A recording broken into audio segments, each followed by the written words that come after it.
Hi, I'm Olivia and this video is me talking about my trip and my travels in Colombia.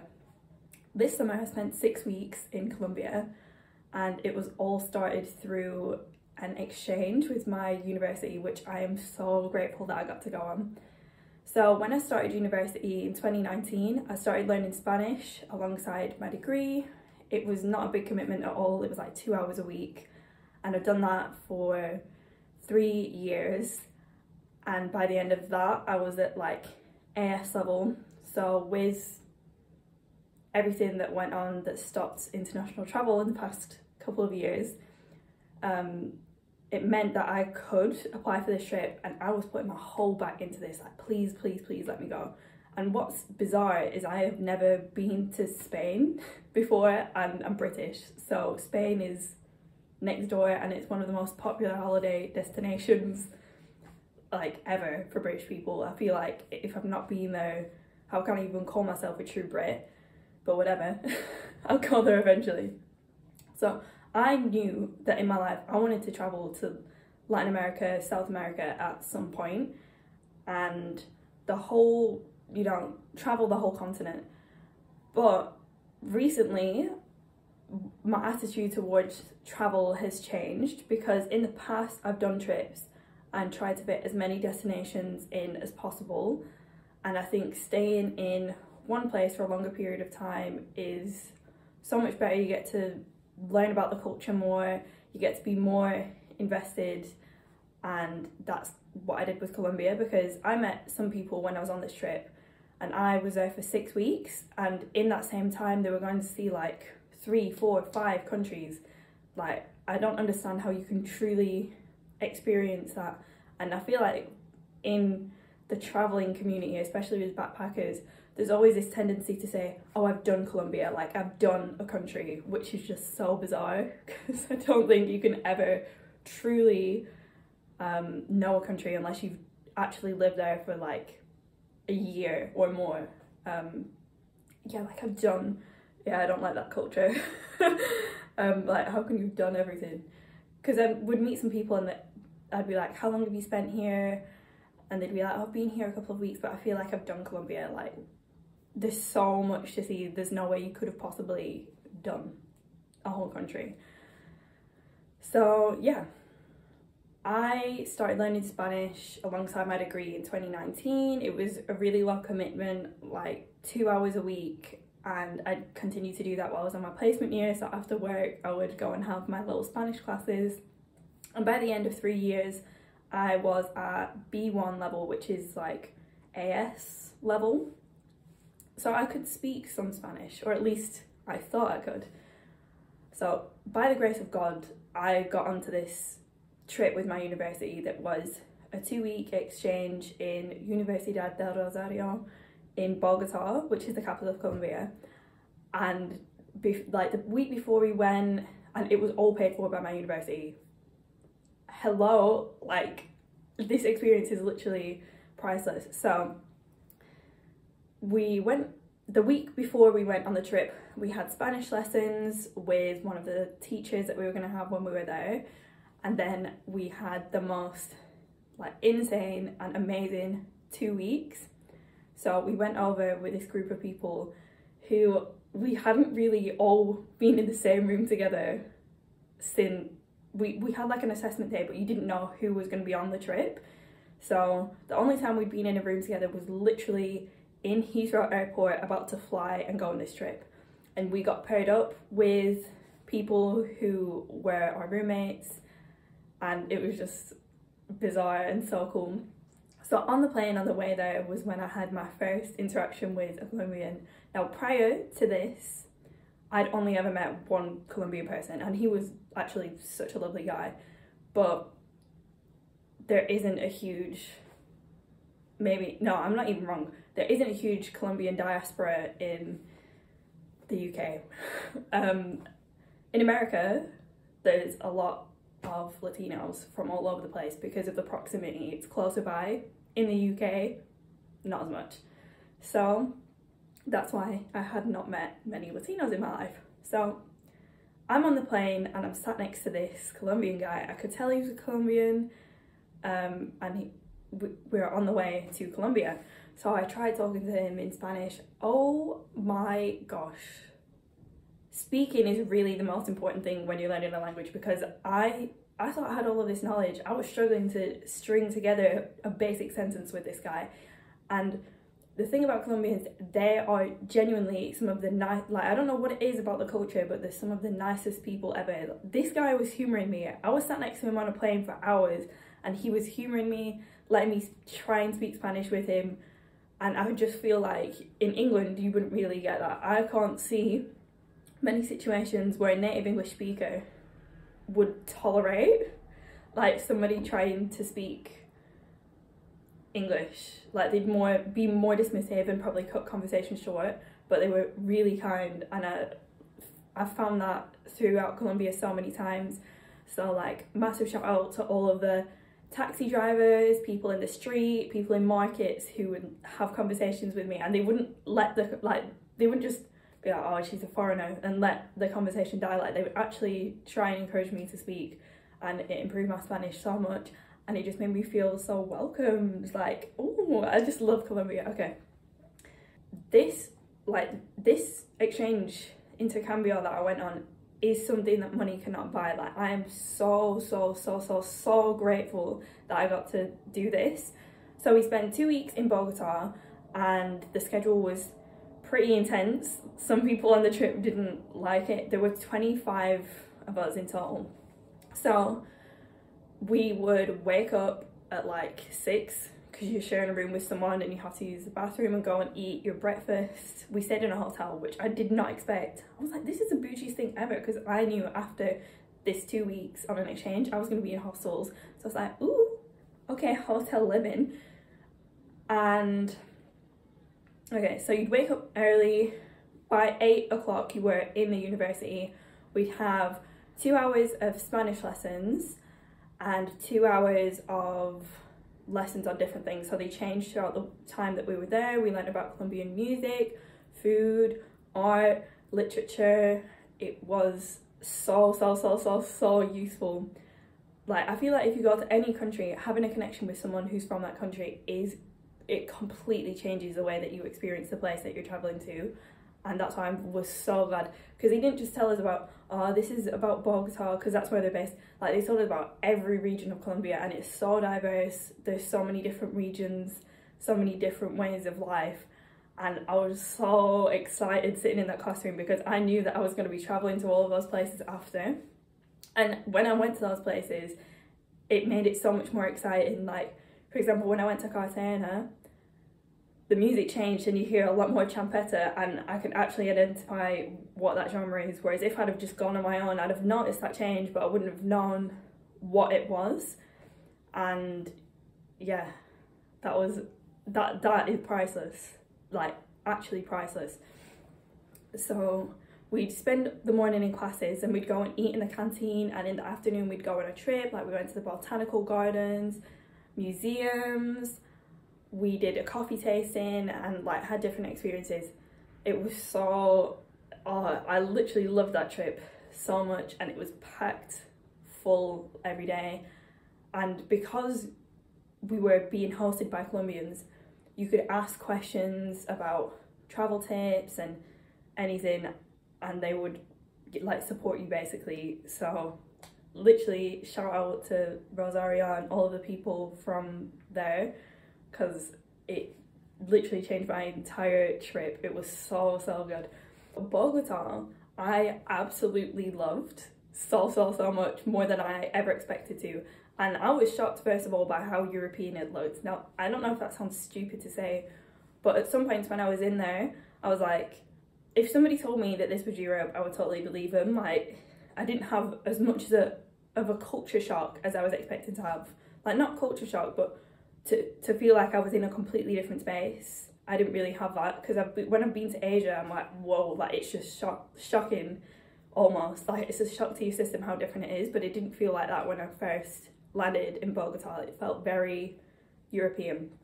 The thing I love about Bogotá is this, I feel like there's so much more people going outside and being out and about, and every Sunday they close all of the roads and everyone goes out on bikes.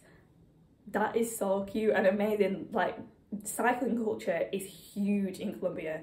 It's not really a thing in the UK, so it's never something I'd considered, but like, you will see people across the whole country on bikes up these massive hills. I'm thinking, you are insanely fit, because I would be wheezing from asthma if that was me. But I loved that, and we went out on our bikes on a Sunday and rode through the city. Like, it's just really nice. They have areas with loads of graffiti. Like, it's just a very rich history, and it's so interesting to hear about it. One thing that I encountered in Bogotá and was across the whole of the country is street vendors.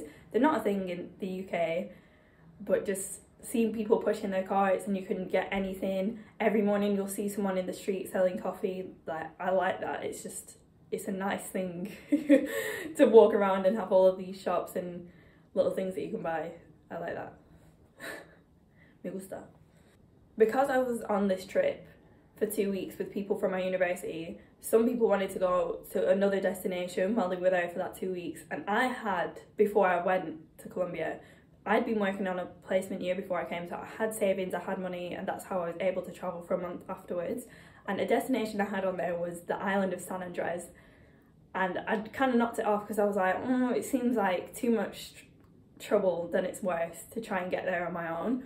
But half of the people on that trip wanted to go to San Andres, so obviously I had to go. I went with everyone there, and I'm so glad I did. It was my first time on a Caribbean island. I have Jamaican heritage, so I was like, in my head I'd always had this fantasy that the first time I'm in the Caribbean, that I'm touching down on the motherland, touching down on Jamaica, and I would feel this like amazing sense of, like, I don't know, completeness. But my first time in the Caribbean was in San Andres, and people have their own dialects there, but they speak Spanish.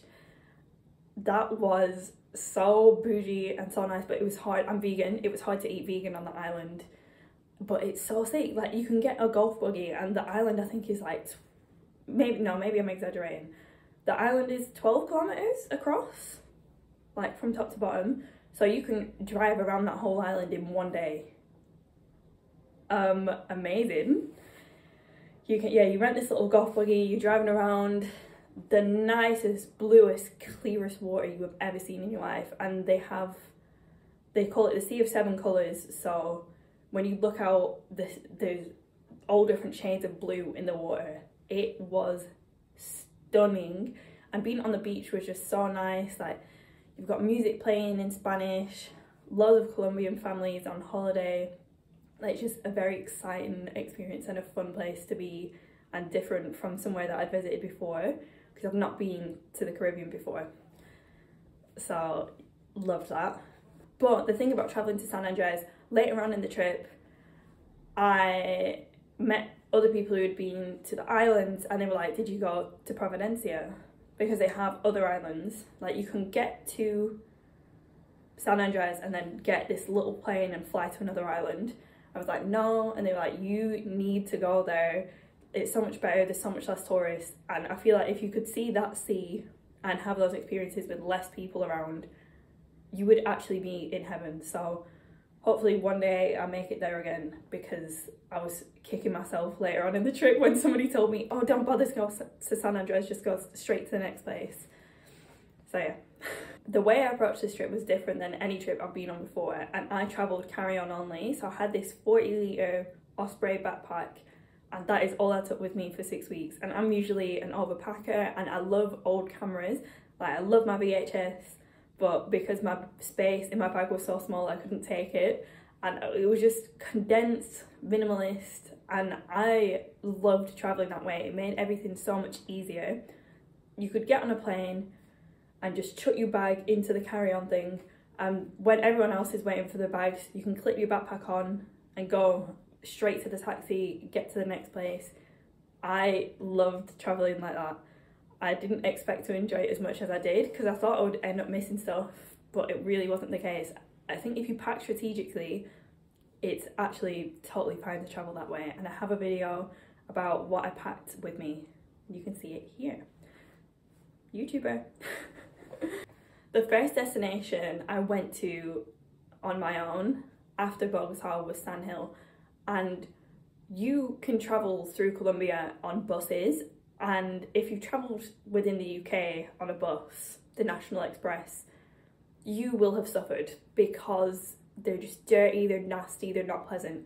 In Colombia, they are so spacious, so relaxing. Sometimes they play music, sometimes they play films, and you get to see all of the country, like you get to see the landscapes and stuff. So that was such a good experience. I loved getting the bus. I did have a terrible experience one time where the bus was supposed to take like 2 hours and it ended up taking like 7. Like it took like the whole day. I thought I was going to be getting into a different place for lunchtime, and I didn't get there until tea time. I was starving because I didn't take enough snacks. So if you do start taking buses, learn from my mistake and take as many snacks as you can fit into that bag, because ooh, that was not a pleasant journey. So my first destination was San Hill, and at the end of the couple of weeks in Bogotá, I got a little bit ill. And San Hill is like the adventure capital of Colombia. You can go whitewater rafting, you can do all of these mad things. I was anticipating doing loads of outdoor stuff, but I was just so tired all the time. So I went to a waterfall for the first time. That was like a hike, and then in the afternoon I would just have to relax and come back to my hostel, which was not how I'd envisioned my trip there. But the cool thing that I did when I was in San Hill was I went bungee jumping. The guy who strapped me up into this bungee jump thing that was 70 meters into the sky had a swastika tattoo on his hand. Look at me. I am a brown person. I do not want to be around anyone with a swastika on them. But I was like, looking at that, like, let me just ignore this. Maybe he's changed his ways. You know, he's working here. It must be a reputable company. But the man did have a swastika on his hand. Okay. Slightly concerning when you're about to jump from a height and you're seeing that as a brown person. Anyway, I'm up there now at the top of the thing, and the guy's speaking to me in Spanglish. At this point, I'd been in my room and I'd not been interacting with people for a couple of days, so my Spanish was on the decline. My heart was racing like it was never racing before. He was a lovely guy who did that bungee jump thing, but just now, when these safety things are getting explained to me in Spanish, my heart was beating fast. So I did that. Very fun experience. That was like my notable thing in San Hill. San Hill is also really small. It's like a town, and I'm glad that I went there for my first destination. I feel like it was very different from being in Bogotá, so I got to experience different things. After a couple of days in San Hill, I got bored because I couldn't really go out and do whitewater rafting. I just did not have the energy to do it. So I went to Bucaramanga, which is the capital of Santander, that district. That was fun. I went to Giron as well, which is like a little town nearby. When you're in the towns of Colombia, I feel like going to another town is always a fun excursion, and oh, I also went to some swimming pools when I was in San Hill. That was gorgeous. They were so, I think it was called Polo Azul. That was insane. Colombia is such a biodiverse country, and I knew this before I went there, but to actually see it in person was just, I felt like I could walk for 10 minutes in Colombia and see more creatures than I would ever see in a whole year in the UK. It was so beautiful. From there, I flew to Pereira, which is the capital of the coffee district. I stayed there for one day, and this was also, it was like a bank holiday, and I got to see this style of singing. I'll try and find the word for what it's called because I can't remember right now. And it's basically a Colombian rap battle. That's what I'm going to call it. Two men get given a topic to sing about, and then they're spitting bars back and forth. And we'd learnt about it, and then I actually got to see it in person. I was like, this is hard, because it's just these like old men in their little hats freestyling. It's so cool. Like, love that. Can't understand everything they're saying because the crowd started laughing at some points, and I'm like, haha, yeah. But it was very cool to see that. Also, I really liked Bogotá because the climate is similar to the UK. It felt like a summer day in the UK. You have to wake up and wear a jacket in the morning. By the afternoon, you can wear a t-shirt. and it's like that the whole year round. Hello, that sounds ideal to me. That sounds amazing. And then the coffee district was cooler. Like, you would have to wear a jacket most of the time unless you were like hiking or anything like that. So after Pereira, I went to Salento, which is a town nearby, and it's near the Valle de Cocora, where they have the tallest palm trees in the world, and that's what the Disney film Encanto was inspired by. Parts of it. I've not actually watched the film. Terrible, I know. I tried watching it on the plane, but the vibes weren't there. Like, whatever. I don't need an excuse. I actually went to Colombia. You don't have to watch Encanto to enjoy your country. So I went to Salento. This hostel is the nicest hostel I've ever stayed in my life. It's called Yambolumbia. It's a little bit out of the town. Also, when I went to Salento, right, I have my backpack on me. I'm trying to get a taxi. I do not want to be walking with everything I own for the next 6 weeks on my back. I want a taxi to the place. There were these jeeps driving around. I could not see a taxi anywhere. The jeeps were the taxis. So I went on this intense walk with my backpack, sweating, breaking down. It's fine, we got there in the end. But if you go to Salento, just know that the jeeps are the taxis, because I didn't know that. So what I loved about this hostel was, like, it was just such a vibe. Like, it's a little bit further out. You get to see all of this gorgeous, gorgeous greenery. They had 2 dogs and a horse. There's a yoga chalet. There is a place where people can go and eat dinner every night, and it just feels like one of those hostels where people actually talk to each other, because there's totally different vibes of hostels. But Yambolumbia was just like, it's giving family vibes. It was so nice. The owners were all stoners. It's not appealing to me, but like, they were just very relaxed people, chilling, and they made a vegetarian/vegan dinner every single night that you could get, and I did that, and it was just a nice vibe. Everyone would come, and like, majority of people who were staying there would go and eat together in the evening. And I went and used a little yoga chalet in the morning, sometimes in the evening. It was just really cute. And they gave me a little Colombia bracelet when I was leaving. I was like, this is the cutest hostel I have ever stayed in. And I met some really nice people there too. Went and hiked in the valley. Absolutely stunning. Absolutely stunning. And there's lots of Colombians there too, but they don't tend to do the big fat trek. They'll usually just go up to the palm trees, take few pics and dash. But we were on that hike and it was just nice. Like, I love being on a hike with people when you're traveling, because you just hear so many different stories. Oh my gosh, and they had these bridges that made me feel like I was actually about to die, but it was fun. That was such a nice day. Shout out to Salento. And we rode a jeep to the valley, and we were with Colombians, and they were giving us aguardiente in the morning. Literally love that country. Okay, after this I went to Medellin. Now, I have been consuming so much Colombia content since I got back. Americans love Medellin. I didn't realize it was a hot destination the way that they are talking about this city, and it was given gentrified, the area I stayed in. So there are loads of hostels in El Poblado, and I believe a lot of expats live in El Poblado, which would explain why it's got so many restaurants that are like bougie and like catering to like a foreigner audience, I would say. I stayed in, okay, I want to say Black Sheep Hostel. Like, I stayed in one of the most popular ones, but it wasn't really the vibes. Like, have you ever been in a hostel and it's just the people aren't really talking to each other? That was that. And when I'm in this, I was in Medellin for Feria de las Flores, which just so happened to be the timing of things. I didn't even know that this was a thing.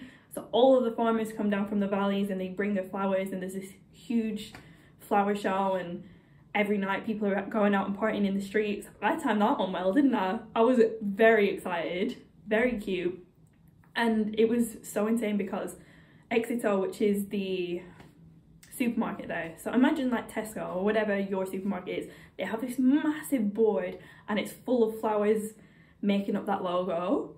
It was so very cool, very cool. Okay, while we're on Medellin, let me talk about Colombian men.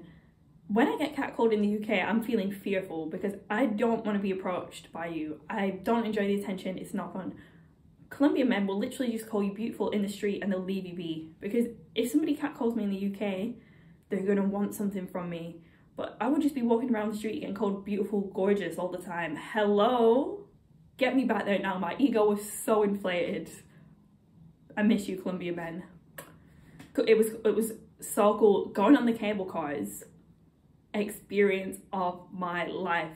I was literally crying. I'm a very emotional person. It doesn't take a lot for me to cry, but I was just crying. Oh my gosh, like I'm actually here in Medellin, like I'm in Colombia, like so cool. And when I went up to the north part, that's the northern part of the city. So when I went up there, like before I got on the cable cars, like, I went out of the metro station and I got some fruit in the street, and it was just music playing, just vibes, like being in a different place.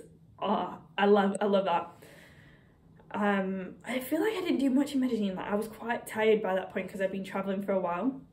I went to Comuna 13, which is so touristic. It was formerly one of the most dangerous neighborhoods. Also, every time I went to a new city, I would do a walking tour. I would always recommend that, and do it on the first day you arrive. First thing, go and do the walking tour. You'll get all of the best tips and meet people. Like, it's just the best thing to do in my opinion.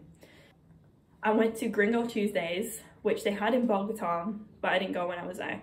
So I went to Gringo Tuesdays, which is like a language exchange, and then it turns into a club. That was a fun experience, just like getting to talk to people and try and speak Spanish. And yeah, Medellin was fun, but I didn't love it as much as I thought I was going to.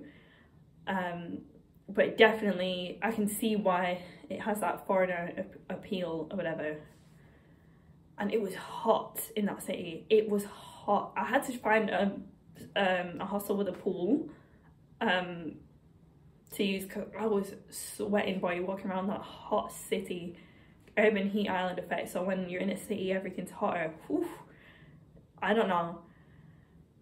Yeah, I feel like it's easier. I feel like it's easier for people to become expats in Medellin. Maybe I didn't spend as much time there as I should have, but nonetheless I enjoyed my time there. After Medellin, I went to Santa Marta, and I had been partying while I was in Medellin, right? I was tired. I was so tired. I wanted to go to Minca, which is a little bit further out. That night I had to change my plans and stay in Santa Marta because I was knackered. I slept for 10 hours straight, like not even attempting anything. I put that bag down, I laid in the bed, I was done for. I woke up that morning and made friends with a girl in my hostel. We went and got lunch together in the town, and I loved Santa Marta. Everything that I'd read before I came to Colombia was like, don't bother with Santa Marta, it's not worth it, just go on to the next destination. I went to Minca with the girl who I'd met in my hostel in the morning. I have never seen rain in my life like I saw rain on that day. The heavens opened and poured down and down and down and down in such a short period of time.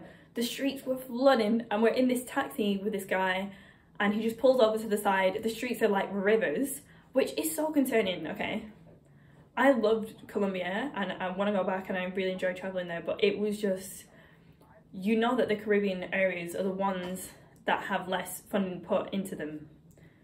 And I'm just thinking, with climate change, this is going to become a more frequent occurrence, and people's lives have to completely stop when it rains. The electricity's going out, everything's going out. You can't do anything, you can't go anywhere, you just have to stay where you are. I think how much lost productivity there is and how much of a hassle that is. You don't know what could be happening in those moments, right? Someone could be losing their life because a car can't get where it needs to be going. Anyway, there needs to be some kind of drainage system in there. I don't know what's going on. The streets were rivers.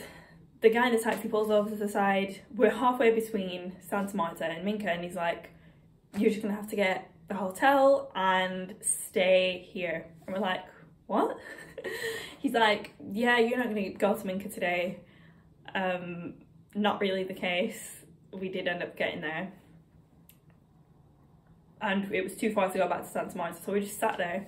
We waited it out, and eventually we could carry on going to Minca. We arrived in Minca, this little town, and I was still feeling tired off the back of Medellin, right? Because I've only had one night in Santa Marta to catch up on sleep.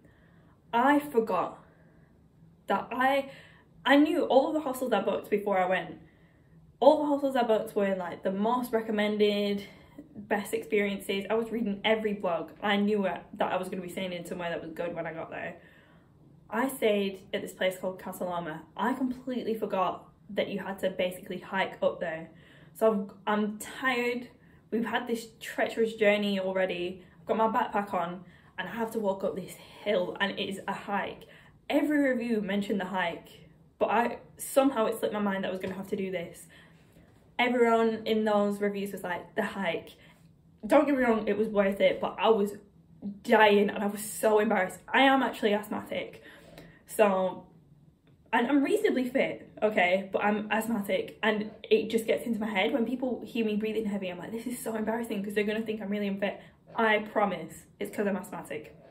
So why is it embarrassing to be unfit anyway? But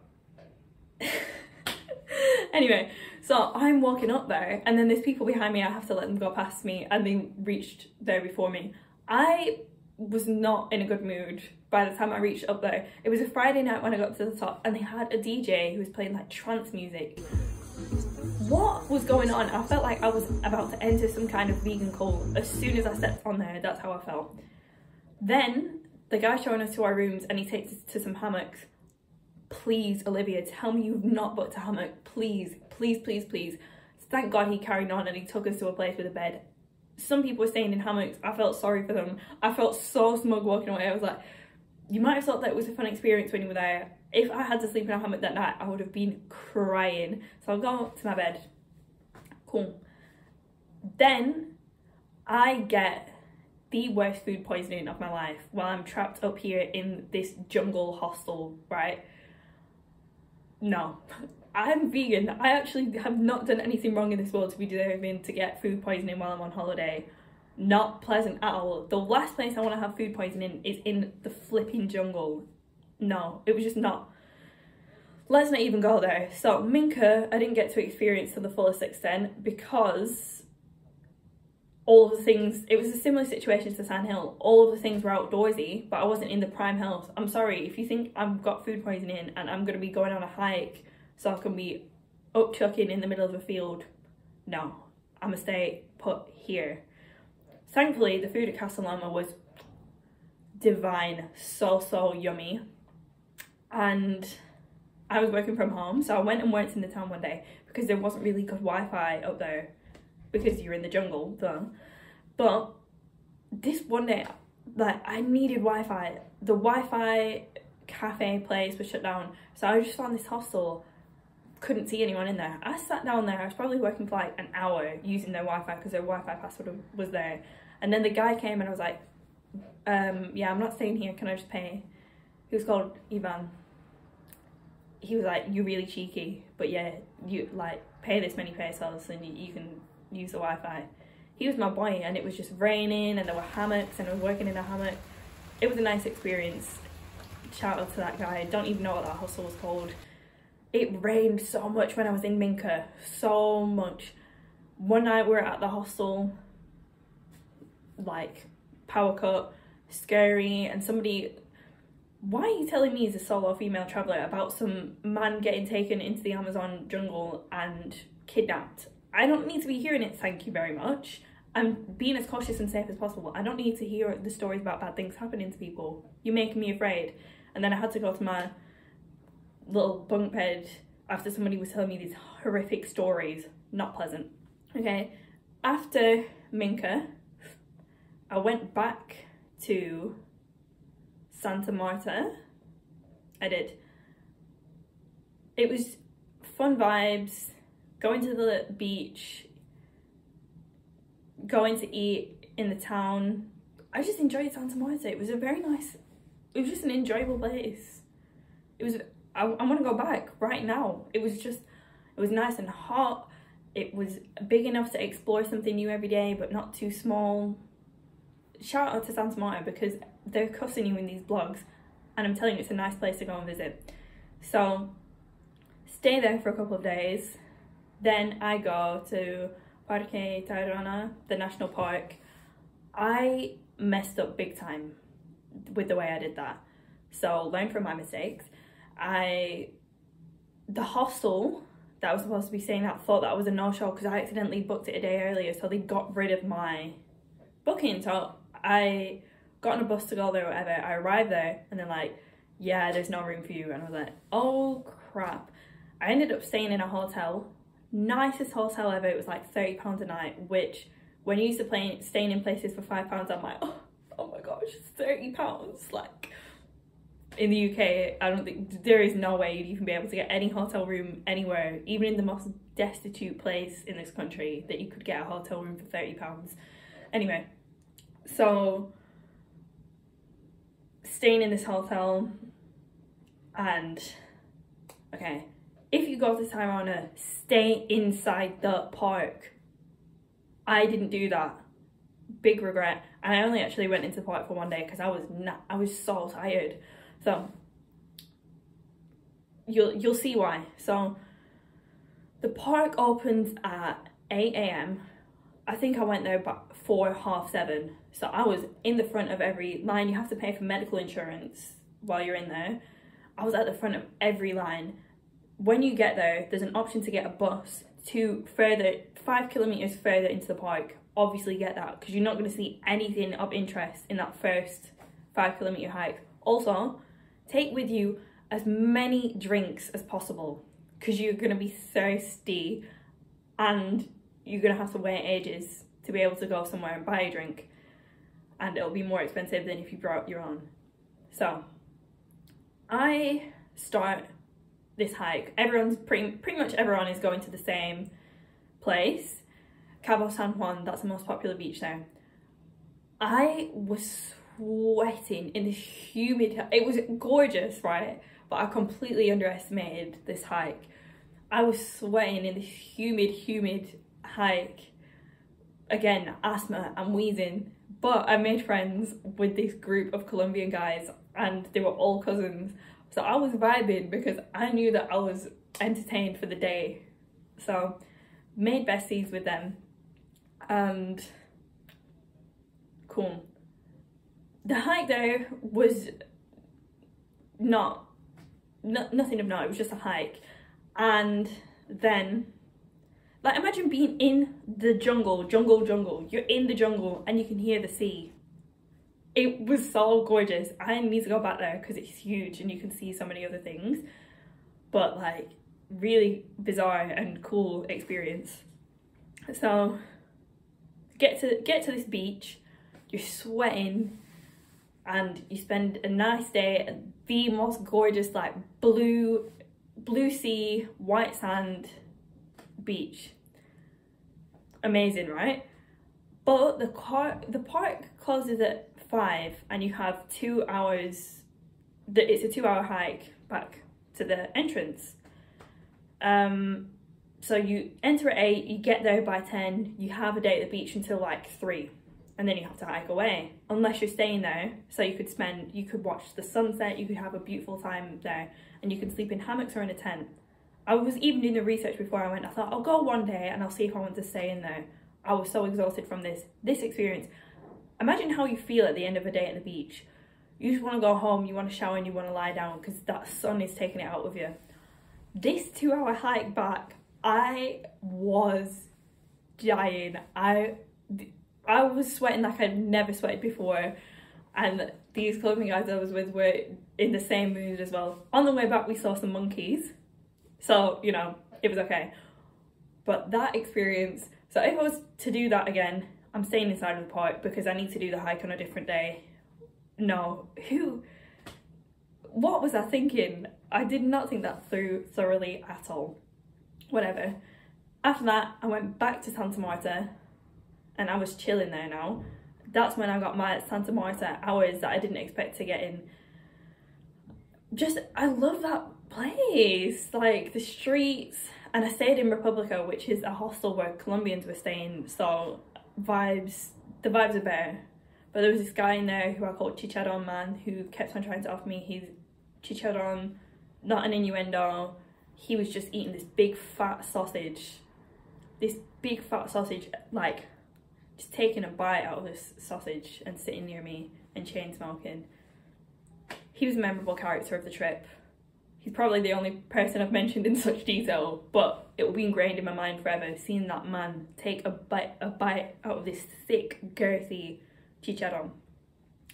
So, yeah, Santa Marta, you have my utmost respect. Go and visit. It's nice, okay? Don't listen to anyone else. Go and stay in Santa Marta and stay in Republica. You'll have a great time. Kudos to me for giving you that recommendation. Then we're going to the final destination, Cartagena. Everyone who I'd met, you're lame, because everyone was like, it's so hot, you only need a few days there. I could have stayed longer, definitely could have stayed longer, but maybe I was just there when it wasn't that hot. Okay, so I was doing tourist things when I was there, and oh my gosh, when you're in Cartagena, this is the cutest thing ever. You'll see bare Colombian families and they're all dressed in white, like this holiday vibe.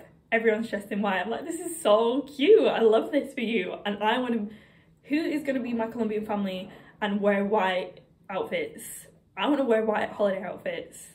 I should have bought a white holiday outfit. Colombian. Anyway. So, yeah, everyone was wearing these white holiday outfits. The food in Cartagena, thank you. Thank you. As a vegan, sometimes I need a break because you weren't feeding me correctly. The nutrition is not there, and they had so many nice restaurants to go and eat in. It is the most expensive place in Colombia, and it's the most touristic place in Colombia. But yeah, you can go to islands when you're there. I got scammed. The only time I got scammed in Colombia was from these men on the beach. I was with a girl who I'd met in Santa Marta. They scammed us hard. And they suck, but whatever. Whenever I get scammed and I'm traveling, I'm just like, do you know what? You did your thing. I think you deserve to have the money because I try not to be naive. And if you got me, you got me. You need it more than I do. Take it, you know? It's probably only like a $5, do you know what I mean? Take the money. You did one over on me. So, I got scammed in Paris as well. That was not fun. Euros are more expensive. No. Okay. Any other concluding comments about Colombia? Oh, and I went on this trip to the mud volcano. That was so fun. Definitely do that. And try and book with like a company that Colombians use because it's just more fun. It's so much more fun to be around Colombians who are on holiday. I love it. It's the vibe is 10 million times better than when you're with like, I don't know. It's probably because I wanted to practice my Spanish, but I literally love it. Additional comments on Colombia. One thing that I felt so, like, I have to mention it, especially when I was talking about Medellin and how many expats there are. It feels insane to be there as a 22-year-old woman who is at the start of her career, and I've just done a placement thing, like an internship, where I'm not, relative to everything, I'm not earning a lot of money, right? When I'm in that country, I'm earning more than twice the average wage. And people that are working hours, like I'm sat in a taxi with, you know, men, I'm asking how long are you working? They're working 12-hour days, and I know that I'm earning more than them. It feels weird, and I don't like that. I don't like that. Like, why are people not being fairly compensated for the labour? I know that the price of things is proportionate. Like, to me, things look really cheap, but a bottle of water probably still costs as much as a bottle of water would cost here. Do you get what I mean? But yeah, that was just a country where I was feeling that very profound, like, this is odd feeling about. And date Colombian men because they're so romantic, and you're never going to want to speak to somebody who's English ever again, because they will give you a heart and they will serve. If Colombian men are finesses, honestly, finesse me, because the things that Colombian men were saying to me, again, the ego was inflated through the roof, and that is what I need in my life. So take it, leave it.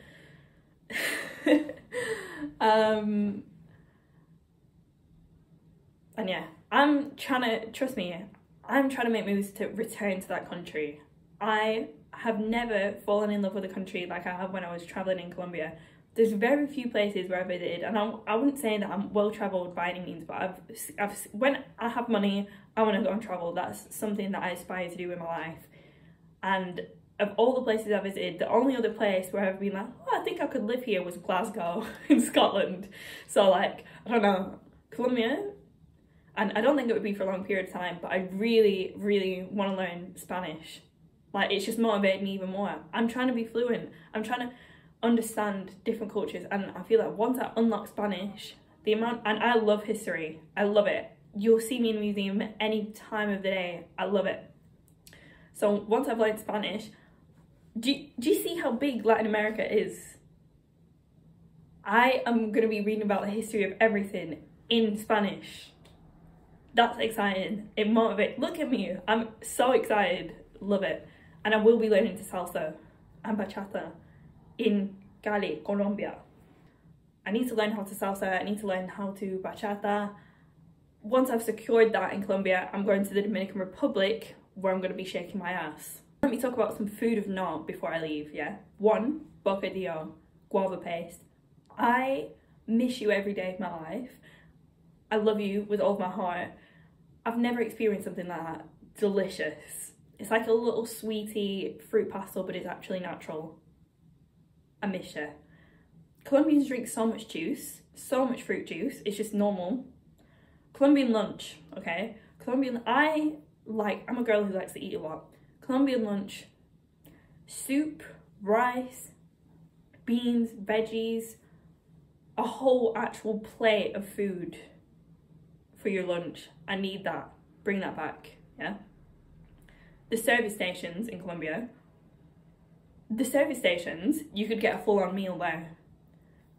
I'm not talking about McDonald's, KFC, I'm talking about somebody who's cooked that. Rice, yeah? At something actual, substantial, and I love it. I love it, okay? Some of the best food I ate was in the service stations. I loved the food, okay? I love the food in the service stations, I should say. Another thing, okay? Colombia, you might be thinking, okay, spicy food. Why was I thinking that? I don't know where I got that impression from, because it's the blandest food you're ever going to eat in your life, and sometimes they don't put salt on the table. It's fine if you eat meat, because the meat is adding flavours. I'm vegan. I had to carry packets of salt around with me, just in case, right? And I had, frequently, I don't even usually use salt on my food, but I had to give it some kind of flavour because I was suffering sometimes, okay? Limonada de coco. Lemonade and coconut. To me, there's 2 conflicting flavours. Lemon, sour, coconut, creamy, okay? The combination of the 2 has created a beverage that I have never experienced in my life. I feel like I've said the word experience so many times in this video, it's fine.